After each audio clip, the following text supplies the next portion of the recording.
दोस्तों, क्या आपको लगता है कि एक इंसान की वजह से 4 करोड़ लोगों की जान जा सकती है?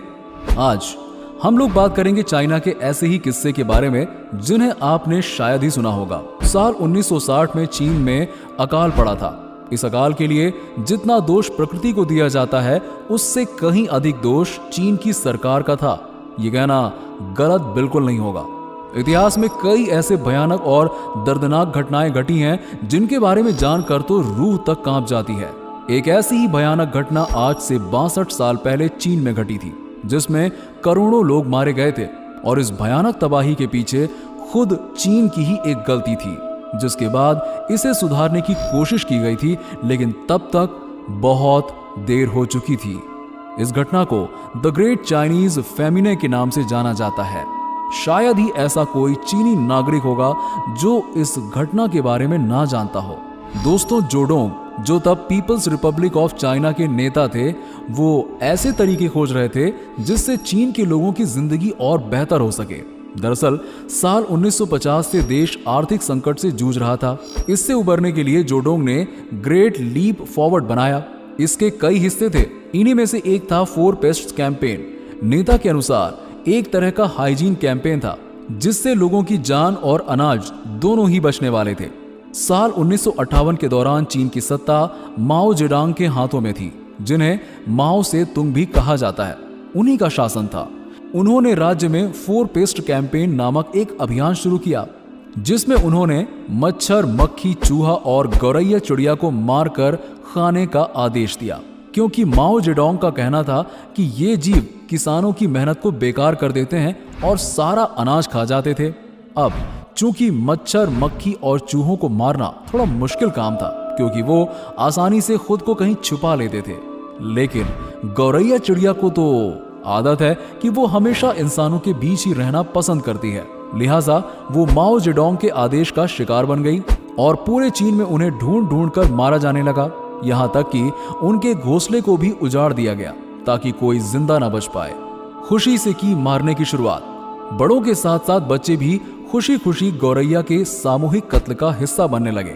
इसके पीछे एक वजह यह भी थी कि जेडोंग ने गौरैया मारने पर इनाम रखा था। जो जितने ज्यादा गौरैया मारता, उसे उसी हिसाब से इनाम दिया जाता। हत्यारों का सार्वजनिक सभा में सम्मान भी हुआ। यहाँ तक कि संस्थाएं, स्कूल और कॉलेज में कंपटीशन होता और उन्हें मेडल दिया जाता था। जो ज्यादा से ज्यादा गौरैया मारे, उसे मिलता था ये।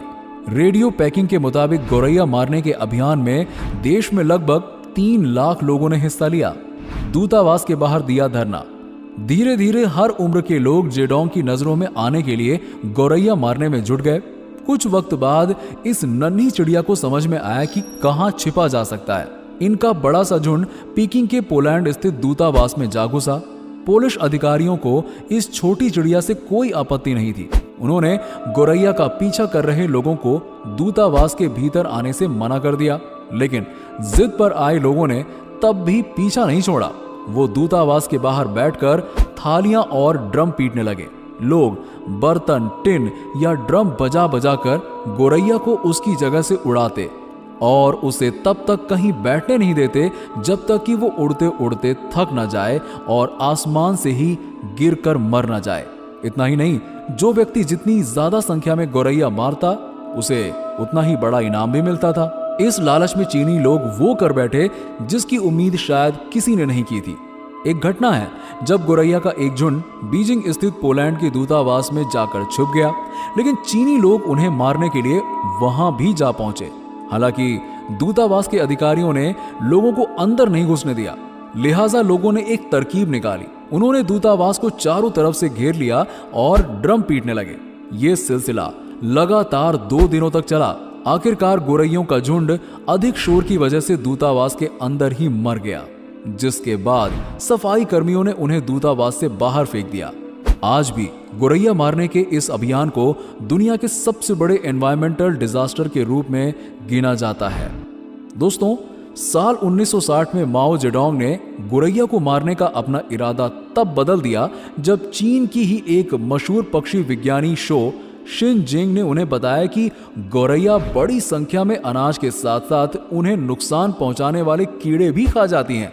इस बीच चीन में चावल की पैदावार बढ़ने की बजाय लगातार घटती जा रही थी, जिसके बाद माओ ने आदेश दिया कि गौरैया को न मारा जाए बल्कि उसकी जगह पर अनाज खाने वाले कीड़ों को मारा जाए। 4 पेस्ट कैंपेन के बाद चूहे, मच्छर और मक्खियों का तो कुछ नहीं बिगड़ा, लेकिन पूरे चीन से गौरैया लगभग खत्म हो गई। गौरैया जैसी पर्यावरण की रक्षा करने वाली चिड़ियों को मारने का अंजाम साल 1960 में दिखाई दिया। जिस गौरैया को किसानों का दुश्मन और अनाज खाने वाला कहकर मार दिया गया था, वो असल में टिड्डियों को खाकर फसलों की रक्षा करती थी। 1960 में फसल बहुत कम हुई क्योंकि सारे धान पर टिड्डियां लग चुकी थी। जेडोंग को तब तक अपनी गलती समझ आ चुकी थी, हालांकि तब तक बहुत देर हो चुकी थी। गौरैया के न होने से टिड्डों की संख्या में भारी बढ़ोतरी हुई, जिसका नतीजा ये हुआ कि सारी फसलें बर्बाद हो गईं। नतीजतन चीन में एक भयानक अकाल पड़ा और देखते ही देखते करोड़ों लोग भूखमरी से मारे गए।